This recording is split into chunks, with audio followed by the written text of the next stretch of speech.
మన ధర్మశాస్త్రంలో లేనటువంటి వర్ణించినటువంటి ఒక జాతి ఉంది. అదే దళిత జాతి, పంచమ జాతి, నీచమైన జాతి, నిమ్న జాతి, అంటరాని జాతి. వీళ్ళని అంటరాని వాళ్ళు అన్నారు, మ్లేషులు అన్నారు, చండాలుడు అన్నారు, మాలలు, మాదిగలు. వీళ్ళు ఊరు బయట విసిరేసినట్టుగా ఊరు బయట ఉంటుంది నివాసం. ఊర్లోనేమో రెడ్డి పక్కన యాదవులు ఉండొచ్చు, యాదవుని పక్కన బలిజ ఉండొచ్చు, బలిజ పక్కన వెలమ ఉండొచ్చు, వెలమ పక్కన ఇంకో జాతి ఏదైనా ఉండవచ్చు. కానీ ఒక మాల మాదిగ మాత్రం వీళ్ళ ఇంటి మధ్యలో ఉండకూడదు. వీళ్ళ నివాసము ఊరు బయట ఉండాలి. వీళ్ళు ఊళ్ళోకి రాకూడదు, వాళ్ళ వస్తువులు ఏవి తాగకూడదు, గుడిలోకి రాకూడదు, బడిలోకి రాకూడదు. ఏవైనా పనులు, పొలం పనులు కావాలంటే వీళ్ళు కావాలి.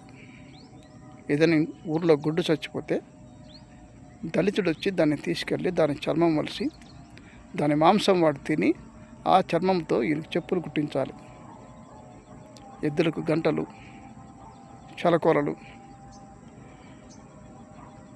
నీళ్ళ తిత్తులు ఇలాంటివన్నీ తయారు చేసి ఇవ్వాలి. ఇలాంటి నీచమైనటువంటి జీవితాన్ని గడిపిస్తున్న తరుణంలో దేవాది దేవుడు భారతదేశానికి ఈ నిమ్న జాతి వారి కోసం, దళితుల కోసం, అస్పృశ్యుల కోసం, చండారుల కోసం క్రైస్తవ్యాన్ని ఈ దేశానికి రప్పించాడు. వీళ్ళు ఊర్లోకి వెళ్ళాలంటే మెడలో గంట కట్టుకోవాలి, ముంతకు మూతి కట్టుకోవాలి, వెనక పక్కగా చీపురు కట్టుకోవాలి. ఊరు మధ్యలో వెళ్తూ ఉంటే ఈ గంట మోగుతూ ఉంటే ఊర్లోకి చండాలుడు వస్తున్నాడు, అస్పృశ్యుడు వస్తున్నాడు, ఎవరు పోకూడదు.